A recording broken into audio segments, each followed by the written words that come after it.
Você está ouvindo Na Frequência, o podcast do Hospital de Amor. A cada episódio, discussões sobre assuntos do seu interesse: inovação, tecnologia, humanização e conhecimento. Na Frequência, Bioética. Em comemoração aos 50 anos da publicação do livro Bioética, uma ponte para o futuro. Você será provocado a pensar conosco sobre o futuro da humanidade. Sintonize-se e construa essa ponte para o futuro. Olá, ouvintes do Na Frequência, o podcast de bioética do Hospital de Amor. Hoje estamos aqui para mais um episódio com informações e reflexões de ética e bioética. Como todos sabem, a bioética tem como finalidade facilitar o enfrentamento das questões éticas. As questões éticas que surgem aqui no hospital, mas também que surgem no nosso dia a dia enquanto humanidade. O conceito trazido por Potter para essa ciência facilita o entendimento de diversos dilemas e conflitos morais, éticos e várias questões, como acho que todos tiveram a oportunidade de perceber ao longo dos programas. Por este motivo, é fundamental entender e ampliar as discussões que são colocadas. 50 anos atrás, um bioquímico e professor de oncologia, o Potter, lançava um livro que mudaria a história dos estudos de bioética. O livro se chama Bioética, uma ponte para o futuro. Esse livro já existe traduzido no Brasil, é uma edição recente, muito bem feita e é uma leitura agradável e acessível. E nós recomendamos para quem tiver o interesse maior e quiser começar os estudos de bioética. Potter, de fato, revolucionou a forma de se pensar esses assuntos e também a forma como ele decidiu trabalhar. Ele abandona a sua rotina de professor de técnicas e professor de graduação em medicina, em bioquímica, e começa a fazer seminários sobre o futuro do homem na Universidade de Wisconsin.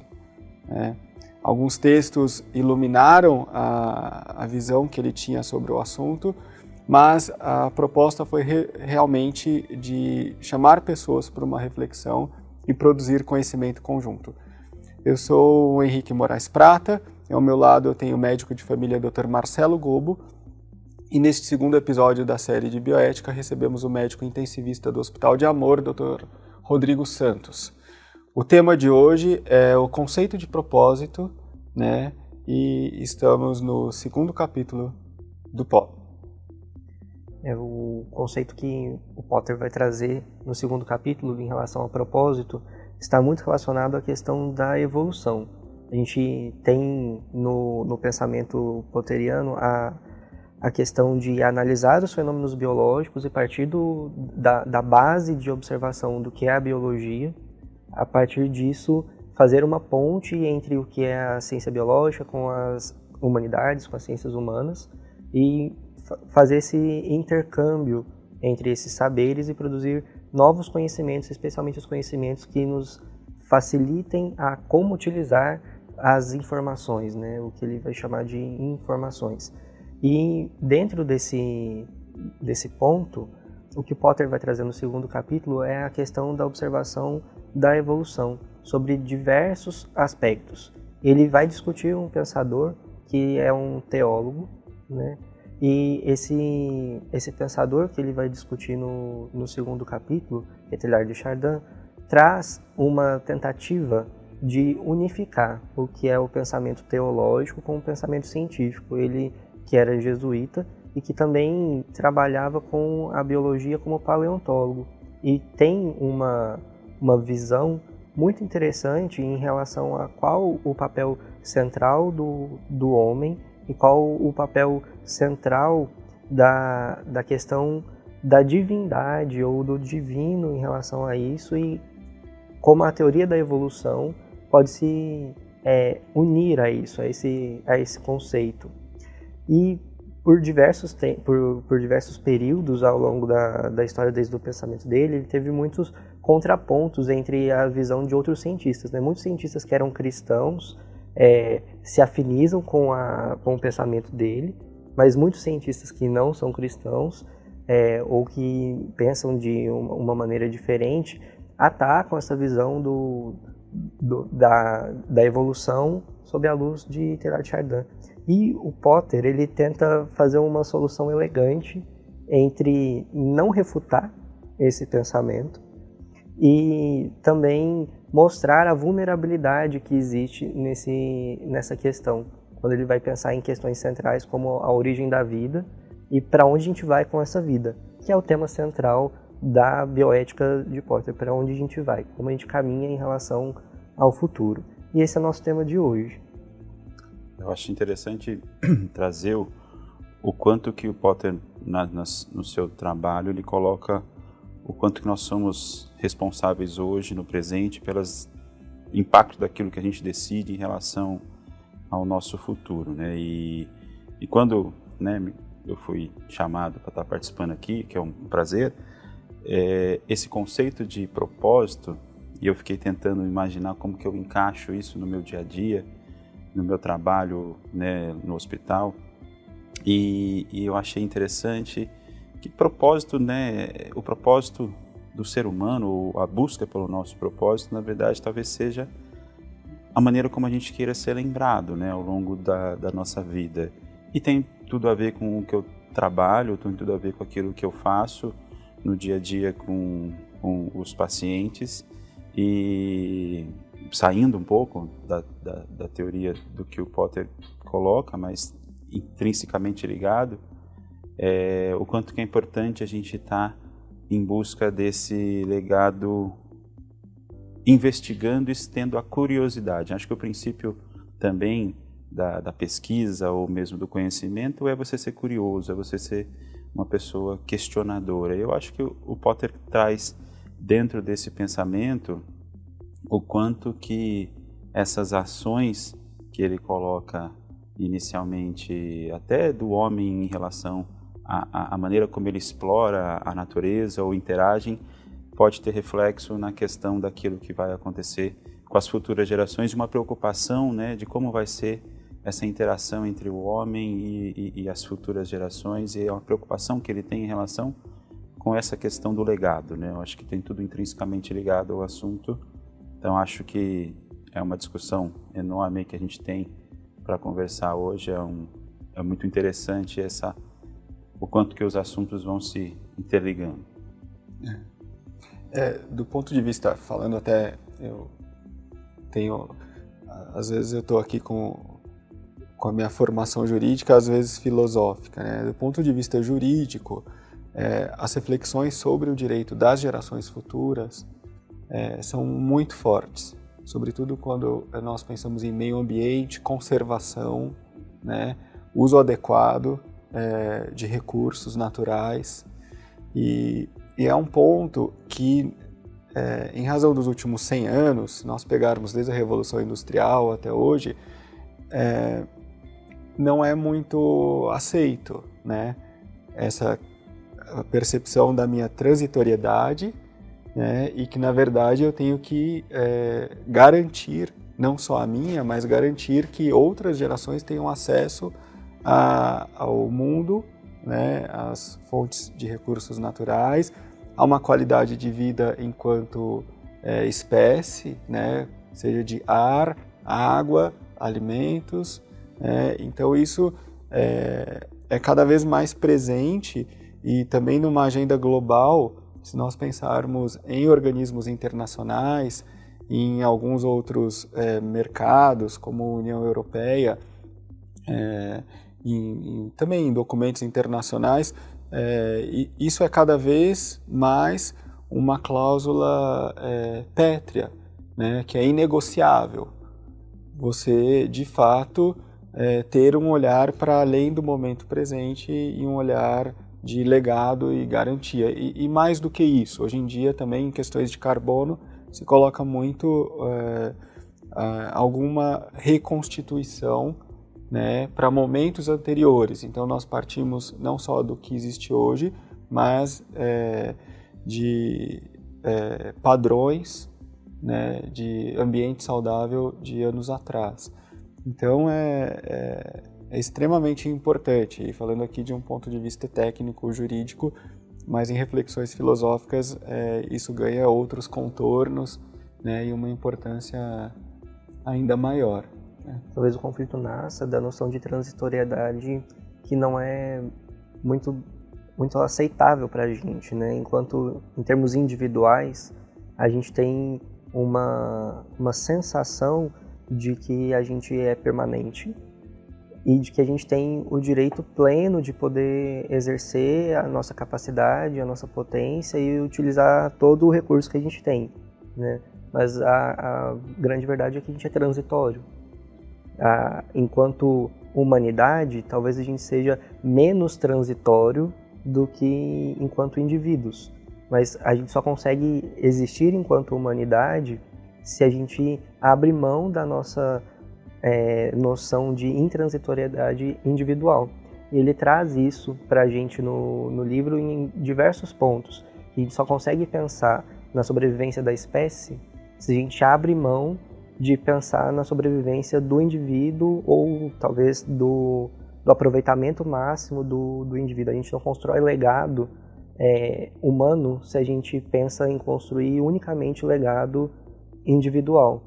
E é aí que entra a questão maior do pensamento, talvez, ou da discussão que ele traz para as gerações futuras, né? Até onde eu posso ir no desenvolvimento de interesses que são nichados ou que são de grupos particulares ou mesmo de indivíduos, e o quanto isso arrisca talvez a sobrevivência da espécie e das gerações futuras. Quando eu vou estabelecer uma atividade comercial que é predatória, por exemplo, mesmo que eu tenha uma justificativa que seja legítima, mas a atividade é predatória, eu extingo um recurso, e aí a gente limita a possibilidade de uma geração futura utilizar aquele mesmo recurso ou utilizar aquelas mesmas condições. E aí talvez o fenômeno humano, que é o ponto central que ele vai discutir nesse capítulo, ele fique prejudicado em relação às próximas gerações, uma vez que a gente só consegue ser humano no contexto em que a gente está inserido, né? Depende desse contexto para que a gente possa ser plenamente humano. É interessante que você são 50 anos, né, da publicação e a gente está discutindo hoje os mesmos temas, né? Nós estamos falando sobre escolhas que impactam nas futuras gerações, no momento onde a gente está vivendo uma situação totalmente atípica, onde as escolhas são de populações e não de indivíduos, porque nós precisamos, né, de uma certa forma, ficar mais restritos, mais isolados, tomar medidas que são coletivas, para que a gente consiga conter aí o avanço de uma pandemia, e ao mesmo tempo essas escolhas vão impactar lá na frente nas futuras gerações também. E como ele há 50 anos, né, antes de tudo se pensar que a gente viveria um momento tão difícil como o atual, ele já colocava no texto essa questão da bioética, né, desse termo que ele surge, que pode se questionar se é ele que surge ou não, se isso já tinha surgido, né, anos antes, mas da ciência da sobrevivência, a necessidade da gente estudar esse comportamento das ciências biológicas com as humanidades, pensando na necessidade da gente discutir esses assuntos difíceis, porque isso impacta na sobrevivência da espécie, no conceito de ecologia mesmo, né, que isso que o Henrique colocou, das nossas relações com todos esses aspectos dos fenômenos aí naturais e como a gente vai conviver e extrair disso de maneira racional para que esses recursos não sejam aí extintos.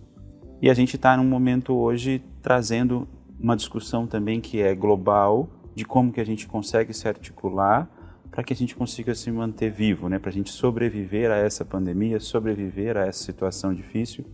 E voltando só um pouquinho no começo, quando você colocou, Marcelo, da questão das religiões, um outro aspecto que ele já citava, né? Tipo, só vai haver um entendimento ou uma certa a preservação do nosso mundo se a gente conseguir uma certa harmonia entre as religiões, né? Você pode não ter uma religião específica, mas você entende que há uma necessidade de um entendimento entre as religiões para que a gente consiga avançar também nessa evolução, né, nesse conceito da evolução que ele coloca. Então é impressionante como 50 anos parece que nós estamos conversando sobre o mundo de hoje que está acontecendo nesse momento. Eu acho que os ciclos são assim, né, e a gente acaba tendo essas situações chaves que vão sempre estar impactando, talvez daqui a 50 anos, o que a gente está decidindo hoje com toda certeza. Né? Eu acho que aí entram questões de antropologia também, Rodrigo, e de experiências necessárias aos humanos, né? Escolhas coletivas em detrimento de escolhas individuais, escassez de recursos, né? Uma coisa é pensar na escassez de um recurso natural, outra coisa é o que nós estamos vivendo hoje, né? Que são situações que vocês que estão na linha de frente da pandemia têm que trabalhar concretamente a cada momento, né? São limites, recursos escassos e decisões tanto para quem está no leito, né? Quanto para as pessoas que estão saudáveis e precisam pensar no coletivo e não em si próprias, né? Então, essa discussão fica talvez, de certa maneira, mais fácil na pandemia do que se fosse em 2019, né? E, de fato, o homem, enquanto ser, ele precisa, né? Isso, o Potter escolheu Teilhard de Chardin, que é um teólogo, outros teólogos falaram sobre o assunto, vários filósofos falaram sobre isso, né? Mas essa experiência, essa relação com o divino, essa relação transcendental, ela faz parte de uma necessidade humana, né? E ela precisa ser levada em consideração, e isso deve ou deveria ajudar, inclusive, em relação às gerações futuras. Né? Por quê? Porque nunca como nos últimos 150 anos houve um uso tão intenso do meio ambiente, né, ou de recursos disponíveis. Por outro lado, um argumento é de que também nunca houve tanto desenvolvimento da técnica. Se pensarmos na medicina, na biologia, né, na ciência em si, né, também esses anos foram realmente revolucionários. A velocidade exponencial com que o conhecimento é gerado hoje em dia é impressionante. E voltando ao início da conversa, da questão de propósito, né? Eu gostaria de ouvir um pouco a sua experiência do médico à beira do leito do paciente, né? Porque vários autores de bioética tem, inclusive um autor que eu gosto muito, que é o David Rothman, que escreveu Strangers at the Bedside, Estranhos à beira do leito do paciente, né? E ele narra o que aconteceu na década de 60, de 70, que foi a criação dos grandes centros hospitalares ou dos grandes centros de saúde, né? O afastamento do médico do paciente, né? Desaparece a figura do médico de família e aparecem os especialistas. O paciente passa a ser despersonificado, né, e entra numa linha de montagem de grandes centros de saúde ou grandes centros hospitalares. E o Rothman falava muito, outros autores também, Josen, e tem toda uma literatura americana sobre isso, dos estranhos que aparecem à beira do leito, né? E do quanto isso também tem a ver com um tema que nós tratamos em outro episódio, que é a aceitação da finitude e a aceitação do cuidado médico enquanto uma obrigação de meio e não de fim, né? A questão do cuidado, do evento morte não ser visto como um fracasso do profissional médico e também como algo extraordinário, já que a morte é tão inerente à existência humana quanto o nascimento. Eu acho fundamental esse assunto. A minha formação de médico de terapia intensiva, né, de pacientes graves de UTI, eu acho que ela muda completamente a partir do momento em que eu fiz a minha formação em cuidados paliativos, né? Eu acho que o intensivista, que é um médico que trabalha com pacientes graves e que, embora, né, haja sempre um pensamento de que, nossa, a UTI é um ambiente onde você lida com a morte, sim, mas a nossa, né, uma taxa de mortalidade natural de uma UTI é menor que 20% na maior parte das vezes de uma UTI geral, por exemplo. Então, a gente tem uma vivência muito mais de pacientes que vão de alta bem, e esse sentimento de que nós ajudamos de alguma maneira o paciente se recuperar, e uma experiência de final de vida muito menor. Agora, os cuidados paliativos me trouxeram uma relação muito melhor em relação à finitude, né, a poder lidar melhor com essa questão do final da vida e das escolhas que cabem ao paciente e aos seus familiares tomarem nessas situações difíceis. E trazer isso para a UTI, eu acho que é o grande salto de qualidade no atendimento ao paciente que está numa situação de maior gravidade. Então, voltando ao assunto do legado, as escolhas que a gente faz ao longo da nossa vida, né, que cai também entre renúncias que a gente faz e objetivos, mas elas são fundamentais para a gente poder desenhar aquilo que realmente tem de valor quando as situações se mostram mais difíceis. E dentro da terapia intensiva, a gente tem situações onde, infelizmente, as coisas vão ficando mais difíceis. Às vezes, a gente não tem a capacidade de discutir com o próprio paciente, ele pode já estar num nível de consciência mais diminuído, ou já pode estar mais sedado, ou mesmo entubado, se isso foi uma situação não esperada, ou uma urgência. Mas a família, né, entender que o paciente, o cuidado é centrado no paciente e na família, né? E aí, eu concordo quando a gente despersonifica, né, um pouco o paciente e fica retalhando ele entre especialidades, né? E isso é um cuidado que às vezes a gente tem que tomar, porque a família, ela quer a notícia do seu ente querido, né? Ela não quer só a notícia da função renal, da função cardíaca, da função neurológica. Ela quer saber se aquela pessoa está indo bem, se está indo mal, e poder fazer escolhas num momento tão difícil, onde você está cercado de emoções, cercado de uma situação de estresse muito difícil, é muito complicado. Então, daí vem o quanto que a gente precisa trazer a biografia daquela pessoa. Então, é um momento onde a gente senta, conversa e tenta conhecer quem é aquela pessoa. Hoje em dia, muitos estudos mostram o quanto que é melhor, até para a questão do estresse pós-traumático da família, ou principalmente até do paciente, é você usar diários onde a família possa escrever durante a terapia, a internação, o que está acontecendo. Nesse dia aconteceu isso, nesse dia ele foi para um exame, nesse dia ele está melhor, nesse dia aconteceu aquilo, nesse dia eu ajudei ele a tomar banho, nesse dia eu ajudei aquilo.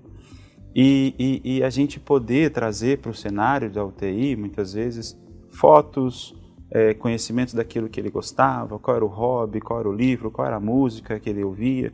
Então, a gente tentar personificar um pouco aquela pessoa doente que está ali, às vezes, tão alterada, né, na sua forma física, e mostrar. E a gente entende que isso sensibiliza muito a equipe que cuida também, né?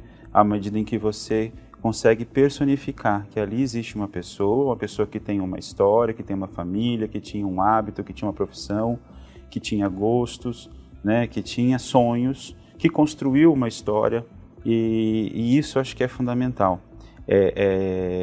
E que, infelizmente, se as coisas não acontecerem como a gente deseja e a morte se torne algo inevitável, de que ele seja lembrado também por aquilo. E aí volta a questão do legado, né?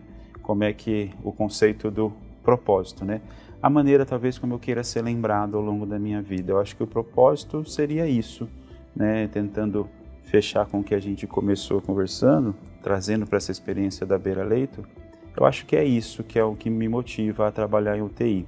É tentar mostrar, inclusive, para as novas gerações, residentes, alunos, de que a terapia intensiva não é um lugar frio e distante, onde as pessoas ficam sedadas e a gente não conversa com ninguém, né? Pelo contrário, a UTI é um lugar onde a gente tem que trabalhar, quando as emoções estão mais à flor da pele, tanto para o paciente, que às vezes está assustado, ou para o familiar, que também está assustado e preocupado, que entende que ali existe uma situação grave.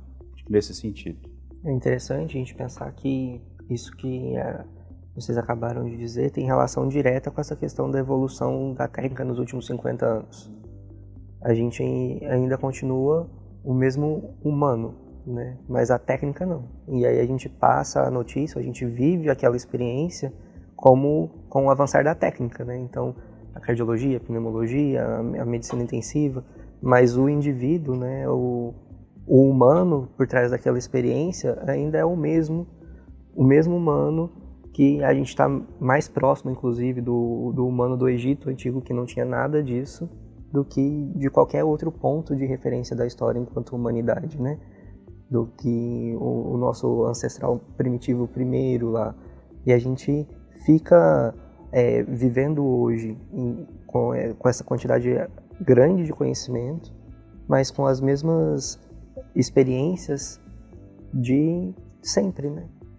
E eu gostaria de complementar aqui o que o Dr. Marcelo falou, Rodrigo, e eu vi uma reflexão sobre você, sobre essa questão do quanto a perspectiva de um paciente que se torna grave ou que entra numa fase de uma doença que parecia crônica e depois se agrava,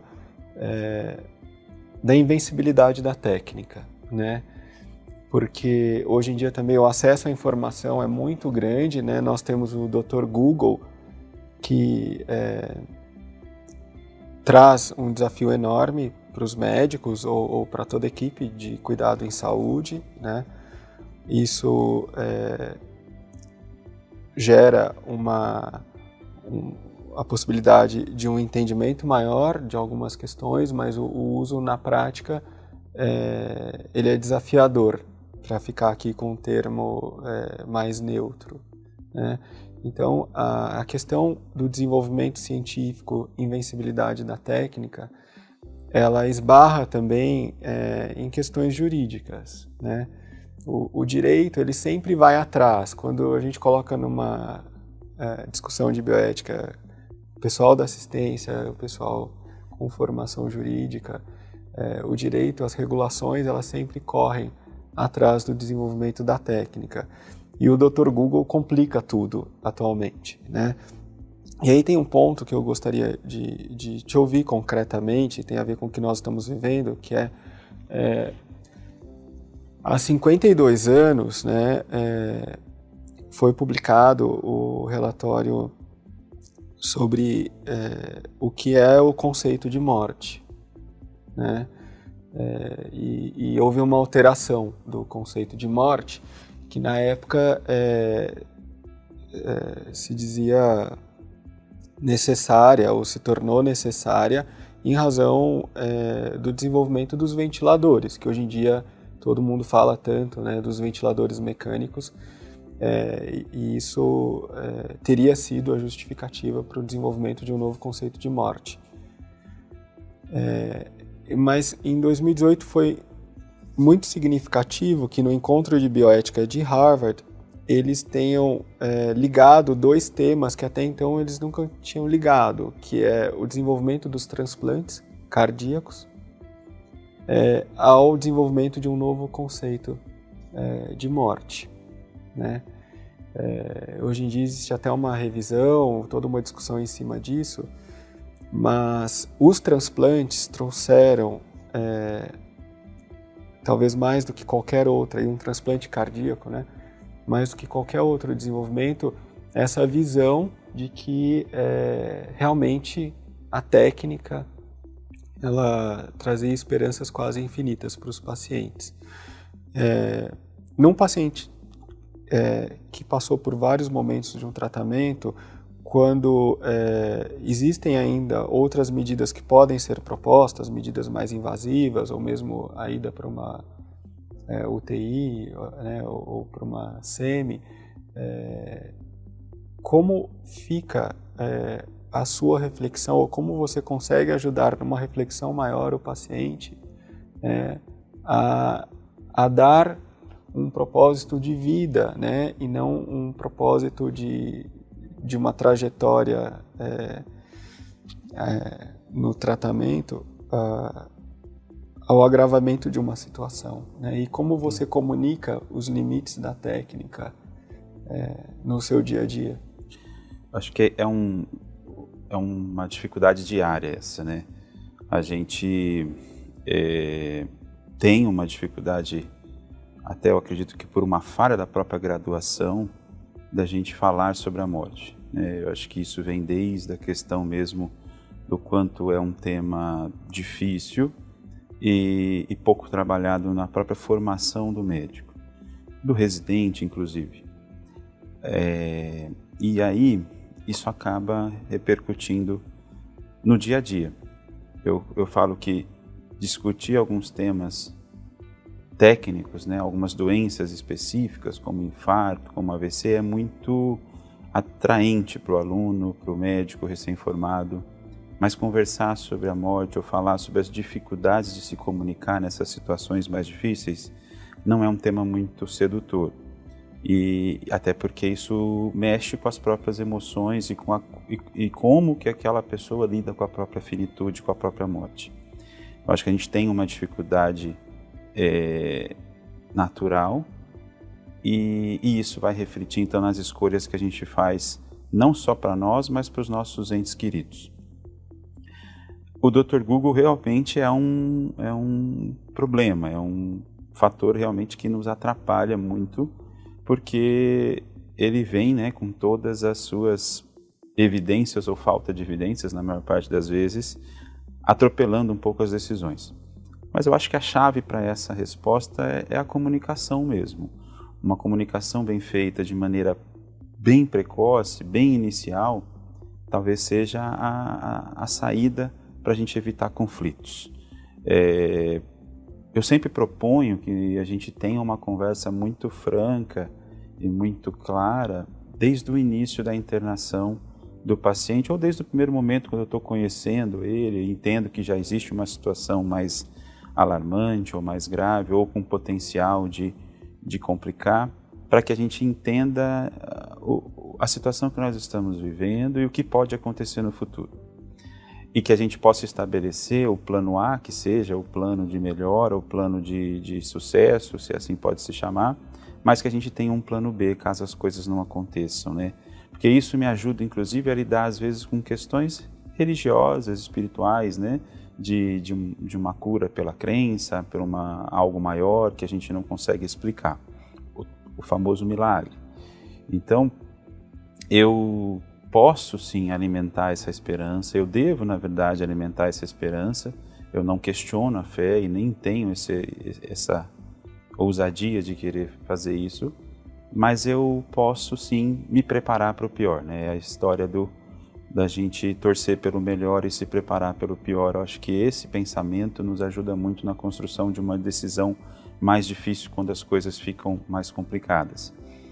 Nas conversas com os familiares, quando chegam essas situações, numa situação em que o paciente não possa opinar, é claro que se ele pode participar da conversa, ele vai ser o guia e o centro das nossas decisões.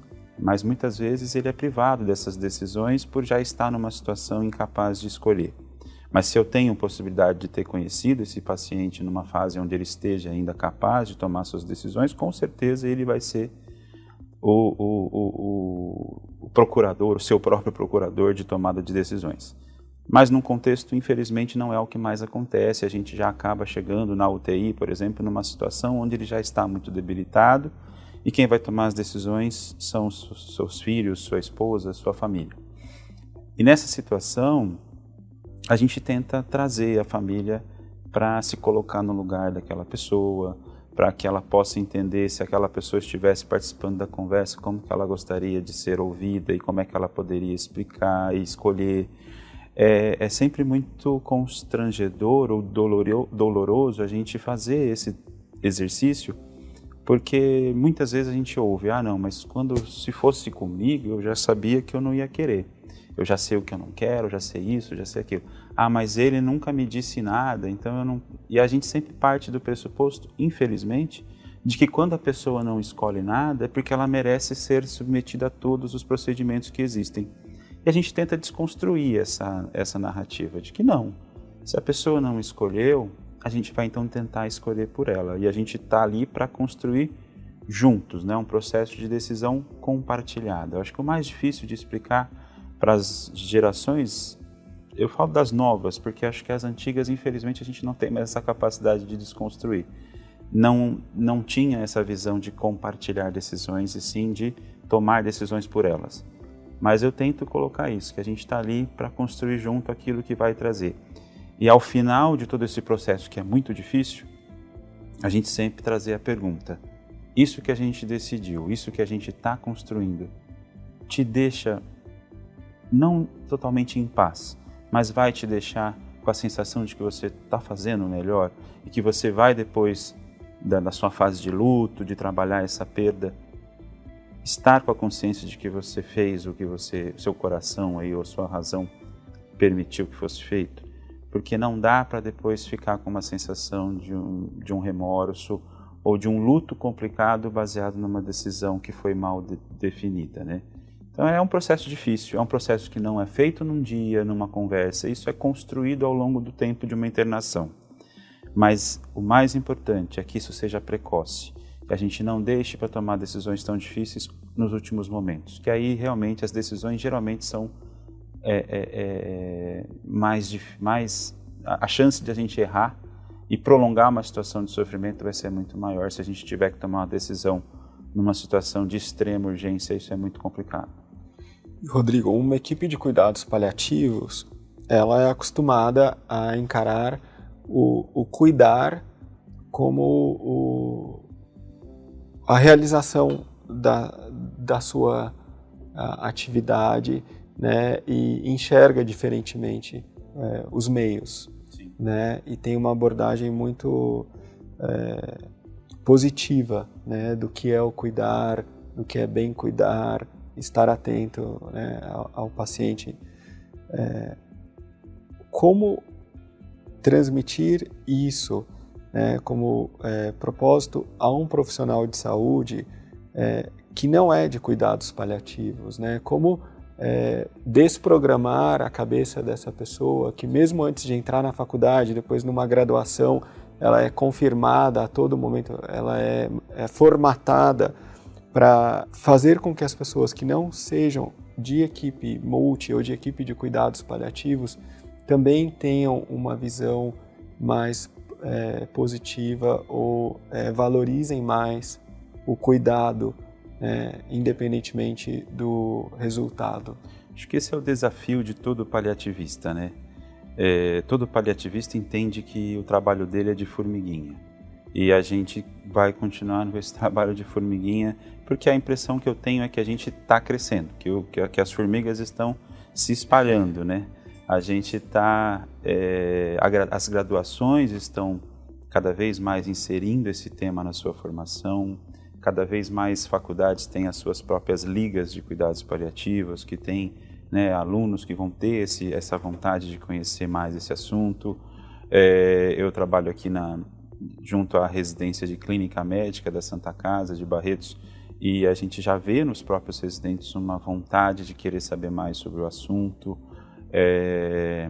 A gente já vê que ainda somos poucos, né, em números de equipes de cuidados paliativos no nosso Brasil, principalmente concentrado nas regiões sul e sudeste, mas o número vem crescendo, né? O último atlas que a gente tem da academia mostra esse aumento e não é necessário que a gente tenha equipes em todos os hospitais. Eu entendo que o paliativista ele seja o profissional para situações de conflitos mais difíceis, intensos, mas as questões do dia a dia são para o generalista ou mesmo as outras especialidades. Dentro da terapia intensiva, a gente já tem construído um currículo mínimo de competências em cuidados paliativos para o nosso residente. Então, a Associação de Medicina Intensiva Brasileira, a AMIB, ela já tem, né, um currículo, uma sugestão de carga horária, de temas, de estágio onde o residente de terapia intensiva deveria ter na sua formação.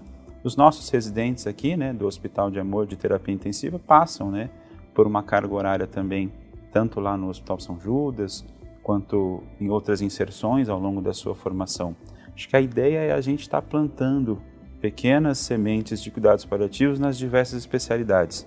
A gente já vê isso muito na geriatria, a gente já vê um pouco na oncologia, a gente já vai vendo em outras especialidades que eles também estão tendo esse mesmo cuidado de estar plantando ali algumas sementes de paliativos ao longo da formação desses outros especialistas.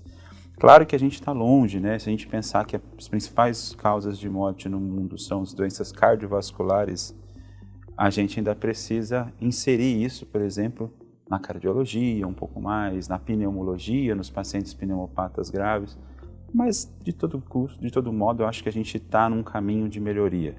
Ao longo desses últimos anos avançamos e vamos continuar com o nosso trabalho aí de formiguinha ainda, tentando aumentar ainda mais esse conhecimento.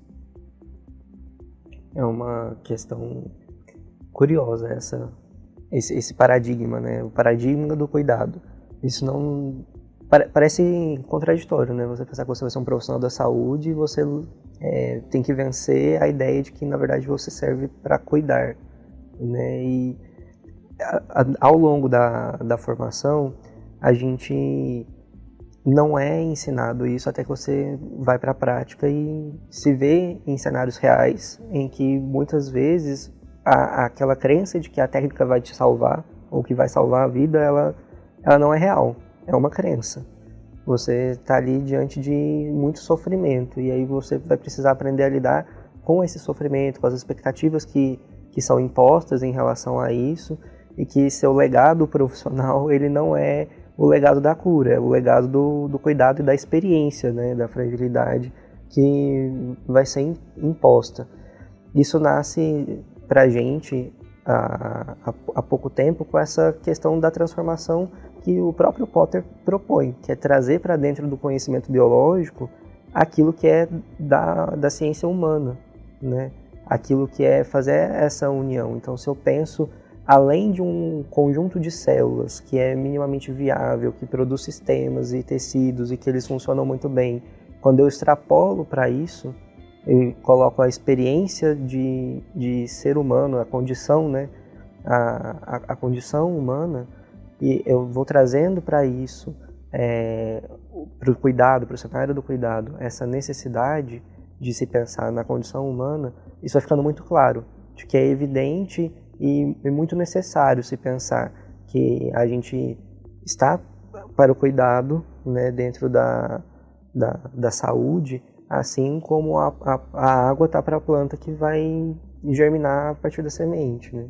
A gente precisa disso como o nosso fazer mais do que tudo. Então, a gente não vai ser um coração adoecido, né? A gente é um humano em uma experiência humana com uma necessidade de cuidado. Se a gente fosse pensar nessa precocidade, todo diagnóstico de insuficiência cardíaca deveria começar com essa conversa. A maior parte das causas de morte vai ser por uma causa desconhecida de morte súbita cardíaca. Quando eu tenho essa insuficiência, às vezes eu não vou ter essa chance de ter essa conversa, né? Mas se eu tenho essa mentalidade de que o cuidado é central, ainda que eu não discuta, eu faço isso ao longo do caminho, né? Trazendo o indivíduo para a realidade de que o milagre da vida não está no comprimido, o milagre da vida não está num remédio que vai trazer uma imortalidade irreal, né? Mas na experiência de cuidado, nessa experiência humana, que às vezes vai contar com um adoecimento, às vezes não. O próprio Potter ele coloca, né, da questão da inevitabilidade do sofrimento, né? E a gente fala tanto de cuidado e a ideia é realmente trazer o nosso papel é aliviar sofrimento, né? Acho que a gente cura, né, algumas vezes, né, mas o sofrimento ele sempre vai estar presente no nosso dia a dia, seja ele físico, seja ele emocional ou até mesmo social, nas preocupações que uma doença acarreta, por exemplo, numa família, mas a gente só não pode compactuar com o sofrimento que é causado de uma pessoa para outra, mas esse sofrimento merece ser cuidado e aliviado. E eu acho que a função do médico é esse de cuidar. Eu acho que acabou realmente perdendo um pouco a mão ao longo dessas transformações, dessas revoluções tecnológicas, e a gente acabou sendo muito mais uma pessoa que diagnostica e que trata doenças e não que cuida de pessoas ou que alivia sofrimentos. Eu acho que esse seja aí o foco que a gente tenha que trazer de volta para a formação dos novos médicos ou mesmo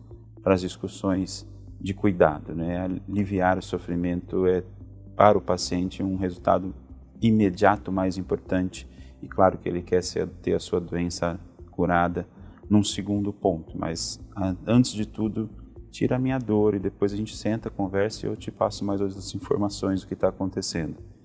Acho que isso é a base do que também, né, o próprio Potter colocava, o sofrimento ele vai existir, mas a gente também tem a nossa função de aliviá-lo. E a morte, ela é algo natural, é parte da vida, ela não é um processo de derrota, não é um processo de fracasso, ela é um acontecimento que faz parte da vida, né? Então, a gente precisa encarar dessa maneira e ter essa coragem de tocar nesse assunto, também com os pacientes, né? Muito bom, agradeço, Rodrigo, por compartilhar conosco essa experiência como intensivista e também médico de cuidados paliativos. E encerro aqui o nosso programa de hoje.